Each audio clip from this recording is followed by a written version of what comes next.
Shalom Ouvracha, voilà nos commentaires sur la parashat Ki Tavo. Ki Tavo, c'est la 50e parasha de la Torah. Qu'est-ce que ça veut dire Ki Tavo? Quand tu viendras, tu es arrivé à la porte 50. Et la parasha qu'on a vue la semaine passée, c'est Ki Tetse. Quand tu sors d'où? C'est la 49e. Des 49 portes de Toum'a. Alors tu arrives à la 50e, Ki Tavo, maintenant tu rentres. Ah, si tu rentres, alors là, que tu saches où tu es rentré. Alors tu fais la gematria de Ki Tavo. Qu'est-ce que tu as? La gematria est 439. 439 de Ki Tavo, les lettres, c'est quoi? Le 86e nombre premier. Oh, tu rentres dans la rigueur. Attention à ne pas enfreindre la sainteté de la terre sainte. C'est clair, sinon, et la terre va vomir ses habitants. Quels sont les tagim de Ki Tavo 21 et quelles sont les lames, c'est-à-dire les voyelles 46? Toujours, vous voyez que 21 c'est le nom de Dieu. Et qui est? Et 46 c'est la dimension cachée du nom de Dieu Shemrap. Le total 506, c'est quoi 506? Qu'est-ce qui se dévoile? Le nom du Créateur, le premier des 6 noms des 42 lettres du très saint nom divin avec lequel le monde a été créé. Anna Bekoa Gedolati. Eh bien, le premier, c'est quoi? Anna Bekoa Gedolati Minechatati Serora. Combien ça vaut? 506. Le voilà 506. Ishtabach Shemo. Ça, Ki Tavo. Tu es servi à la tête, n'est-ce pas, de la résidence divine. Eh bien, ici, c'est la résidence divine. Ce n'est ni à New York, ni à Oman, nulle part. Seulement ici. C'est clair, que ce soit bien clair. Donc tous les pèlerinages qui se font, ils doivent se faire seulement en Israël et en Terre Sainte, et pas aller chercher midi à 14h. La Torah. La Torah, elle est ici. C'est écrit qui met en Torah de mais c'est pas de Oman ni de 77. Il me colle la cavote de tous les grands rabbins qui se trouvent là-bas, mais ici, tu es en train de dénigrer quoi, la sainteté de la Terre Sainte quand tu vas ailleurs. Et ça, que ce soit bien clair. Alors, dans ces conditions-là, qu'est-ce qu'on a? 506, c'est quoi aussi? C'est sigma de 1 au carré à 11 au carré. Aïe, aïe, aïe, aïe. Tout est camouflé, vous voyez? C'est quoi? Eh bien, tu fais 1 au carré plus 2 au carré plus 3 au carré plus 4 au carré jusqu'à 11 au carré. La somme des carrés, ça fait 506. Et c'est quoi? 11. Les 11 étincelles de sainteté qui étaient dans le premier fruit de la connaissance du bien et du mal, qui c'était la Hita. Hita, c'est 22. 22, c'est 11 du bien et 11 du mal.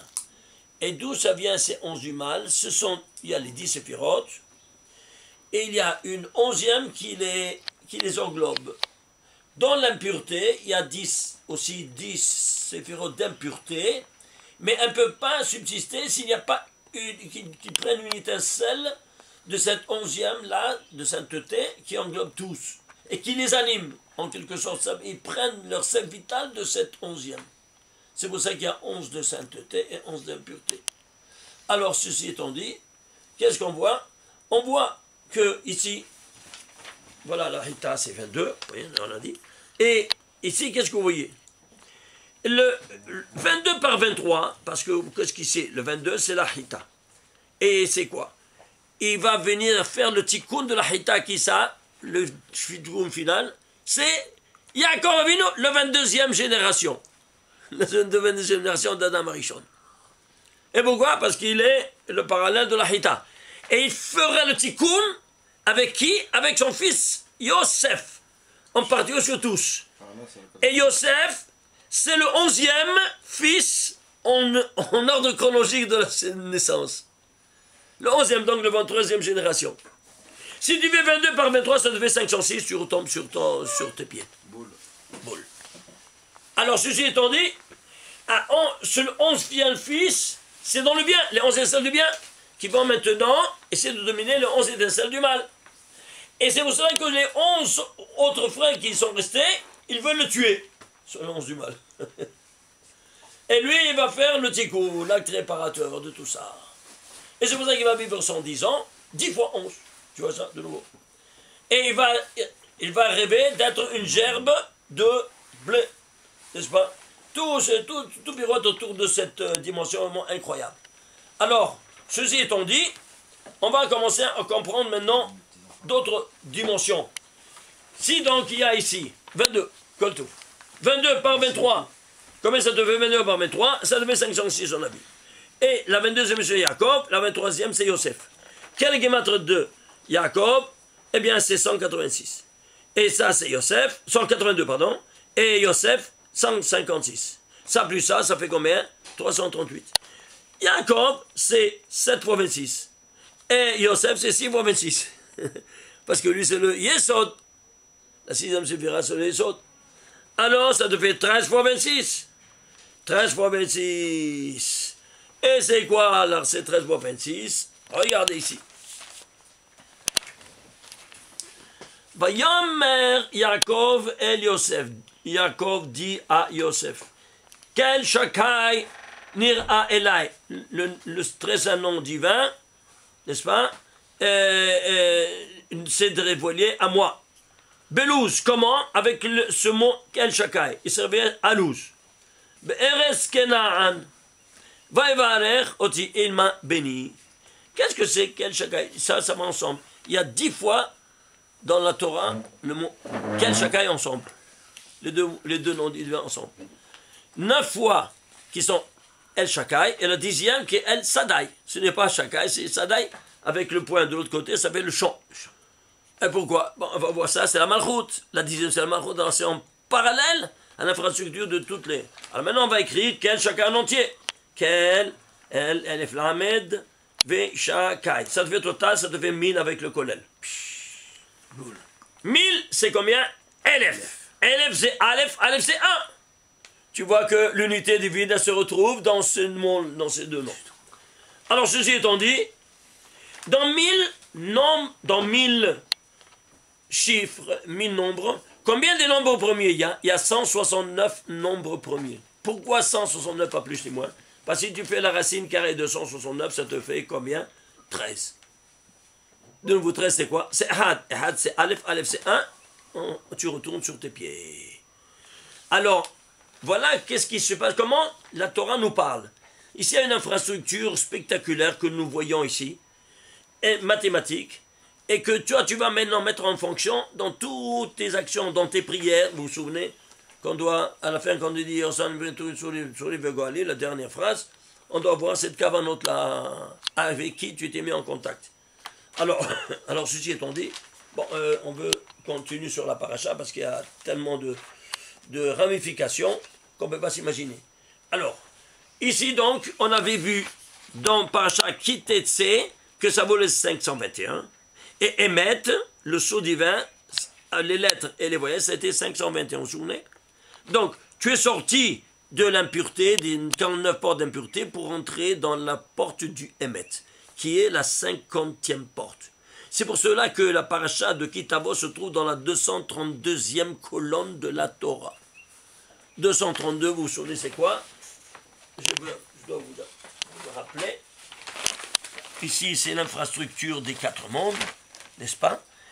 Le monde de la Silut, 72, de la Bria, 63, de la Essira, 45, de la Asiya, 52, le total 232, c'est-à-dire ce qui anime les 4 mondes, c'est quoi?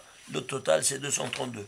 Et on se trouve ici avec la paracha de Kitavo à la 232e colonne de la Torah. Là voilà, je vous l'ai photocopié afin que vous puissiez la voir. Vous voyez, ça c'est la colonne photographiée de la Torah. 232e. C'est-à-dire on est arrivé quoi? Au but 50, c'est le but.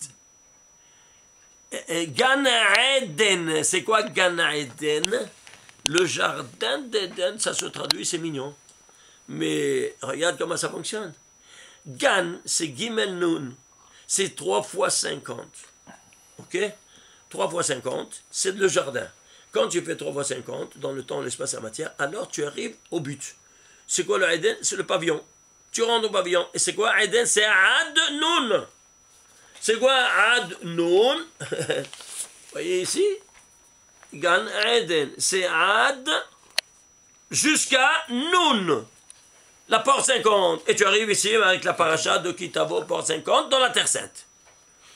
Alors ceci étant dit, combien ça vaut Ad? 74. Alors dans ces pots 50, il y aura 74 fois le nom de Dieu. Dans la paracha? Dans la paracha de Kitavo, 74 fois, Yud Kevavke, 74 fois. Et pourquoi? Parce que dans la paracha qui décède, il y avait 74 mitzvot. La plus riche paracha de la Torah. Avec 74 mitzvot. Et pourquoi 74? Parce que ce sont les 2 lettres majuscules du schéma Israël Shem Shem Had. Ain Dalet. Et c'est quoi Ain Dalet? Aid. Tu es Aid. Tu as été témoin que quoi? Que Dieu t'a parlé et que tu les as donnés au mont Sinaï. Alors ils sont 74. Et ici, tu les as ici maintenant à travers qui? Qui a donné 74? Dieu. Et c'est pour ça que le nom divin, il est derrière ça. À la porte 50, tu le dévoiles, 74 fois. Personne ne dit rien du tout, seulement comment tu dois compter chaque détail pour essayer de comprendre tous ces grands secrets qu'on te transmet. La folie ou pas? Alors, ceci étant dit, on aura, attention, on nous met en garde. Ici, c'est une terre très rigoureuse. Tu vois, Kitavo, c'est rigueur, 86. Alors, ici, il s'agirait de quoi?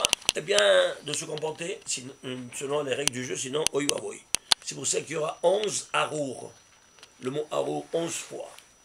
Pourquoi 11? C'est 11 étincelles du mal que tu veux les suivre. 11 harours. C'est quoi harour? Maudit. Malédiction. Maudit. Mais il y a, en total, si tu vas les compter dans les détails, il y a 98 klalotes. 98 klalotes. Pourquoi 98 klalotes? Oh, il nous dit, le Harizal, tu sais qu'est-ce qui a provoqué toutes ces klalotes? La faute du Brit Kodesh. Aïe, aïe, aïe, aïe. Et d'où il fait sortir ça? 98, ça se transmet par Hetz. Hetz, c'est 8. Et Tzadik, c'est 90. Tu les mets ensemble, ça fait Hetz. C'est quoi? Lancement, éjecté. Et qu'est-ce que c'est? Il fait allusion à Shem Ishmor, à la semence perdue de l'homme. Et toutes ces glalotes viennent à cause de ça. Vous entendez? Il y a eu récemment, malheureusement, comme d'habitude, des mauvaises nouvelles. Bon, ou un enterrement. Et alors, qu'est-ce qui se passe? Il y a le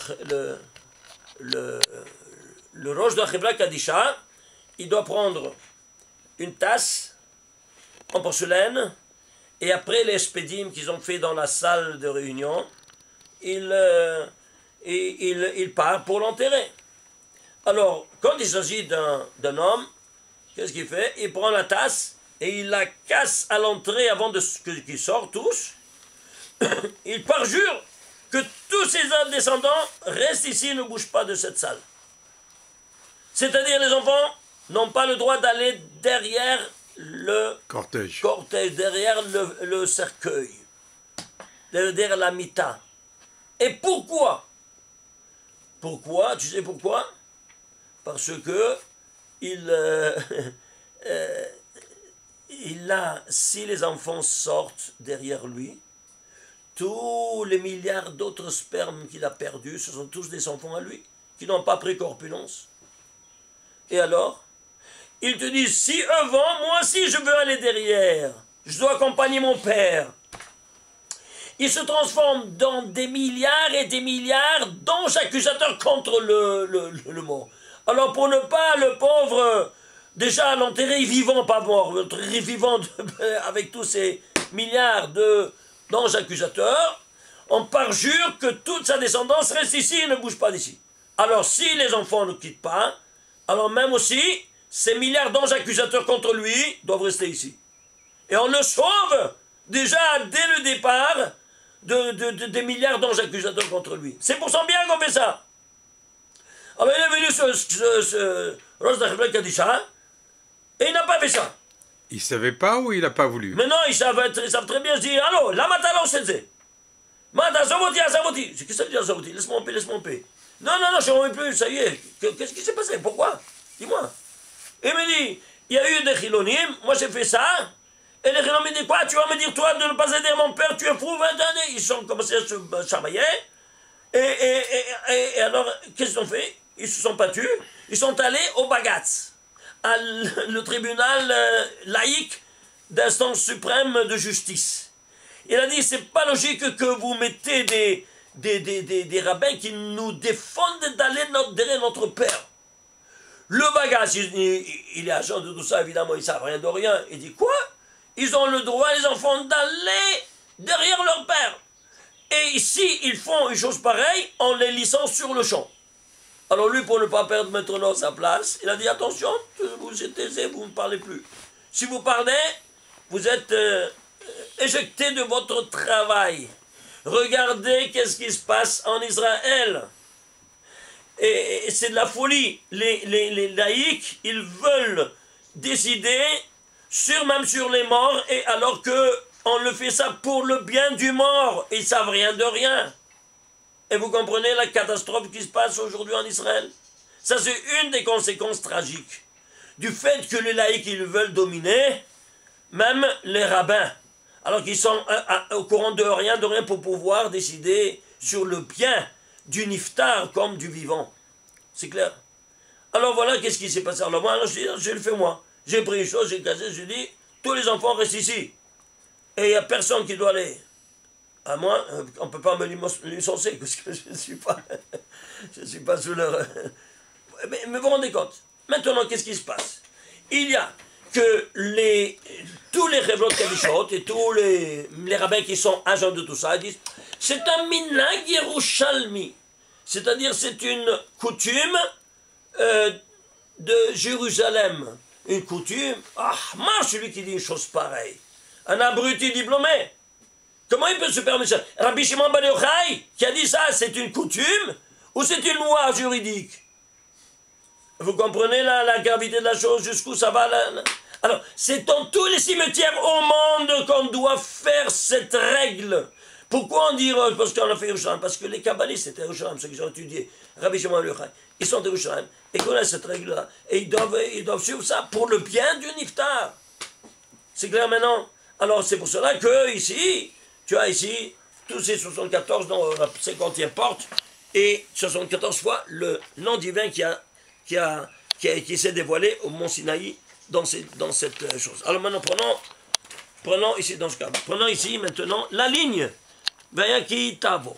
La ligne, la colonne c'est 234. La ligne de cette 50e paracha commence à 9737. C'est quoi 9737? Bien, on l'envoie.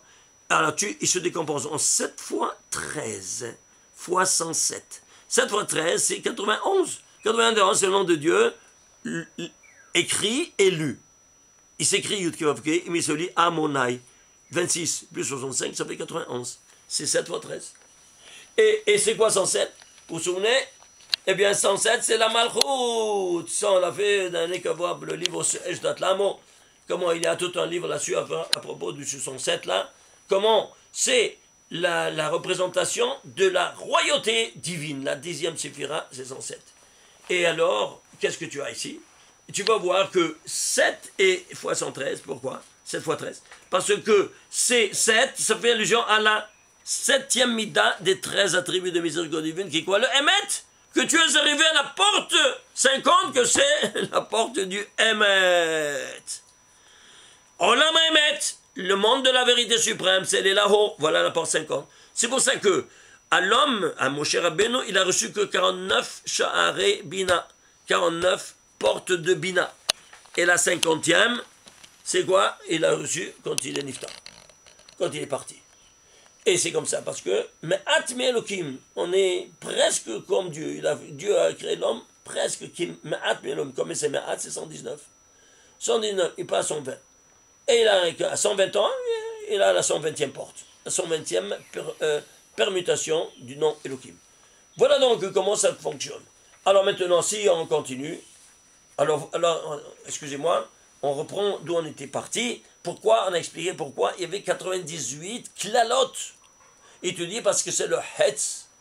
Shem Mishmor, Shem Mishmor. Vous voyez toutes les klalot dans le monde, ils viennent déjà par cette profanation du Brit Kodesh. Dans le sceau, il est le Emet.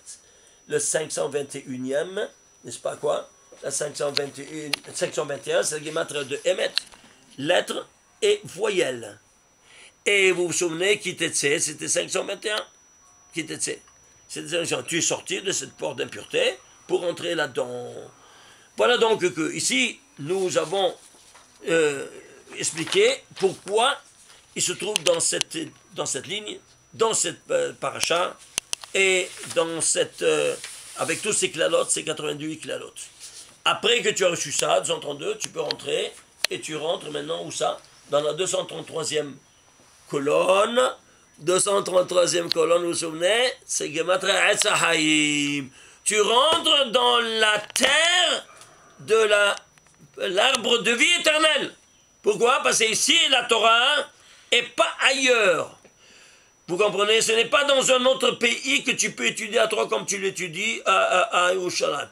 Et si tu l'étudies à Bnei Brak, ce n'est pas la même chose comme à Yerushalayim. Et si tu l'étudies dans la vieille ville, ce n'est pas la même chose que tu dis en dehors des murailles de Yerushalayim.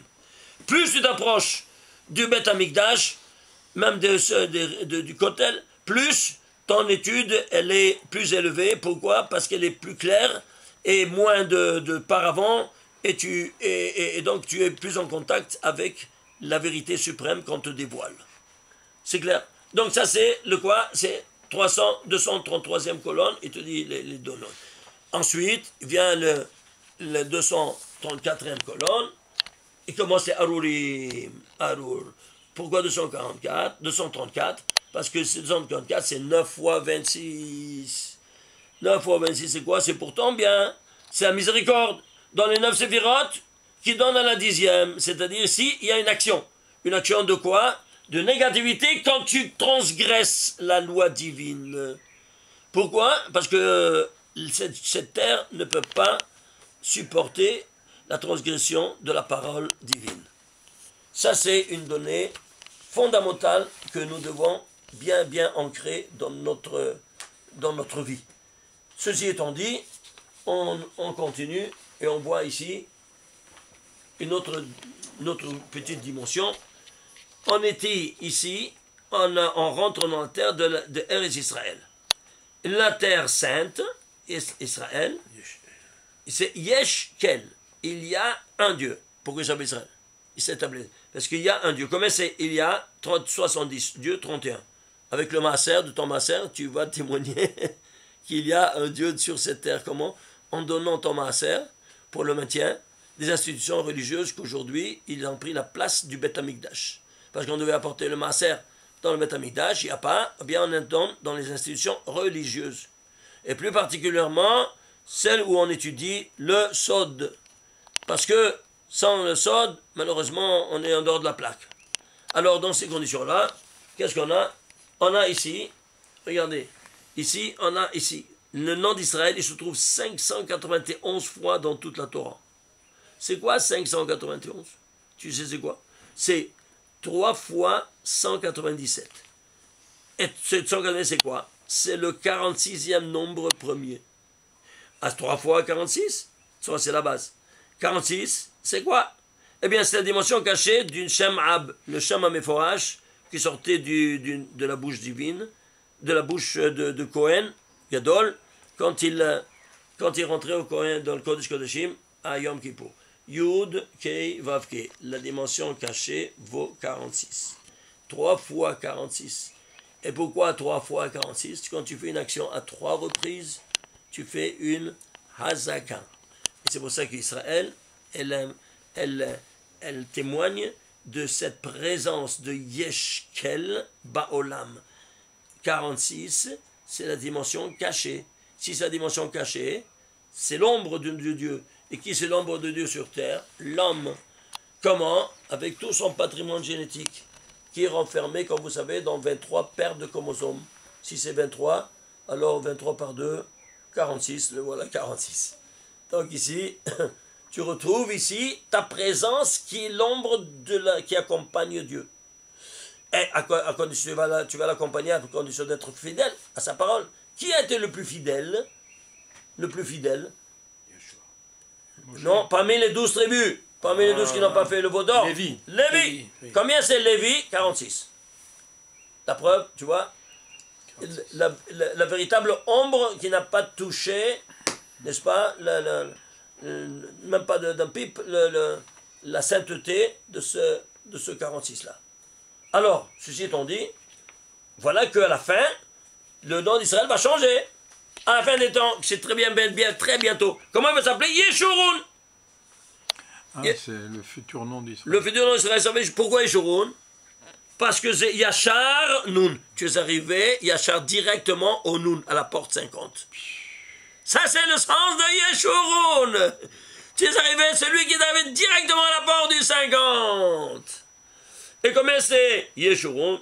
566 plus les tagim plus les voyelles, ça te fait 675. Tu sais c'est quoi 675? Ouais, regardez maintenant. C'est 3 au carré par 5, 3 au cube par 5 au carré. C'est quoi 3 au 5 au carré, la bataille, vous vous souvenez ou pas? Ouais. Ishtabar chez moi. Eh bien, il y a un certain Français, il s'appelle Fermat. Il avait un théorème matheux, connu mondialement, et il a émis un théorème. Il y a un seul chiffre dans tout l'univers mathématique, il est entre un carré et un cube. Le voilà, entre un carré, ça c'est 5 au carré, et 3 au cube. C'est quoi? 26. 5 fois 5, 25. Et 3 fois 3 fois 3, c'est 27. Donc ici quoi? 26. C'est l'unique chiffre qu'il est entre un carré et un cube. Vous voyez? Un carré et un cube. C'est incroyable. Alors maintenant, 26. Alors il y avait un parmi ses élèves, il a dit, mais dis-moi, vraiment, tu sais c'est quoi ça signifie ça? Je sais pas, ça j'ai trouvé ça.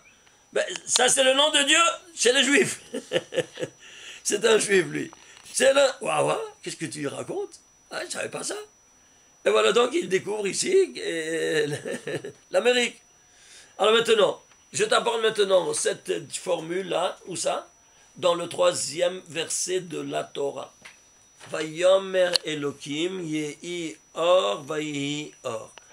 Eh bien, 3e verset, il te dit que Dieu a dit que la lumière soit, la lumière fut. Or, c'est le 25e mot. Vayihi 26, or 27. Il y a deux lumières. Une métaphysique qui est 25. Pourquoi 25? Parce que c'est les 5 mondes. Le 5e monde, on ne l'étudie pas, mais sache que il existe. 5 mondes. Et chacun, il contient l'ADN, tous les 5. Alors ici, toi, tu as tous ces 5 ici.